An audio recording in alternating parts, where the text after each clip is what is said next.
Senator Dino Melaye has claimed that the ruling All Progressives Congress, APC, which he belongs to, has failed Nigerians. Vanguard reports that the Kogi senator spoke when he was named the Legislator of the Year 2017 at the Daily Asset newspaper Maiden Annual Awards. Melaye said Nigeria was not practicing democracy but what he called greedocracy.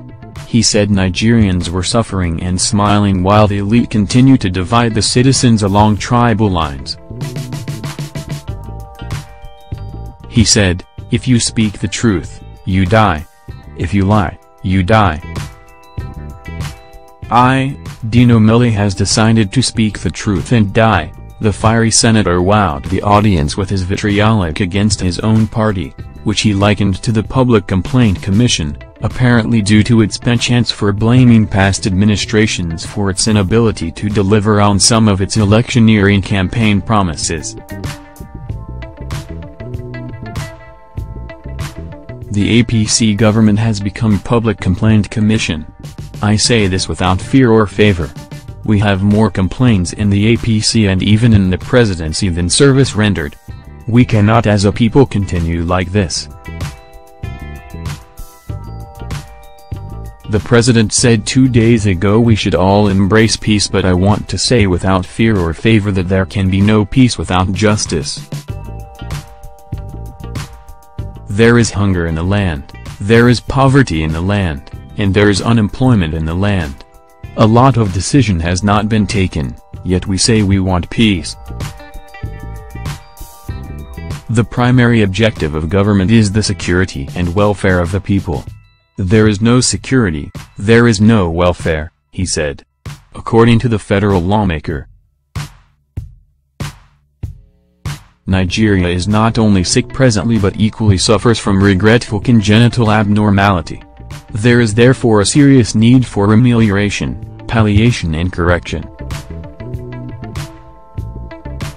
The question is, are you going to be part of that correction? I want to say that in an unjust society, silence is a crime, and every one of us here today is the reason why Nigeria is sick. It is not about the leadership, it is the inability of the followership to check the leadership. Today Nigerians have become indolent, we are suffering and smiling.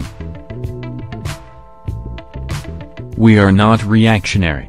We are not asking questions, and that is why we are where we are. Democracy will continue to be government of the people by the people for the people, but what we have today is greedocracy, which is government of the greedy by the greedy and for the greedy. 2019 is around the corner again. Many of us are lackadaisical about the future. I delivered a lecture recently at the University of Lagos, and some students from very wealthy homes, 2 of them said they didn't care who the president of the country is and that it was none of their business because their parents were very successful. I said to them that when the poor have nothing to eat, they will start eating the rich. A time will come when it will be difficult to drive your expensive jeeps and cars on the streets. A time will come when it would be difficult to switch on your generator because everywhere around you is dark. Will you be the only one having light? There was no kidnapping before, and kidnapping is seen as the redistribution of both ill-gotten and legitimate wealth. People now take from the rich and they now appropriate to themselves. The elites have divided us using tribal sentiments. When you go to the hospital, there is a column for religion on your call card, a column for tribe and local government, as if this will in any way facilitate your recovery. We have become too ethnic conscious. I sponsored a bill that is about to go for a second reading.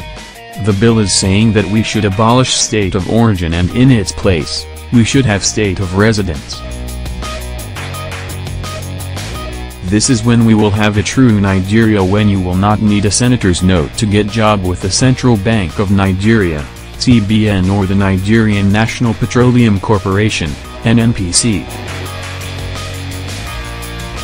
Meanwhile, a report by The Nation indicates that the Senate might sanction 10 senators over their position on the amendment of the Electoral Act. The amendment of the Electoral Act led to changes in the 2019 election sequence. In the new arrangement, the Senate and House of Representatives elections will take place first, followed by governorship and House of Assembly polls. The presidential election will come last.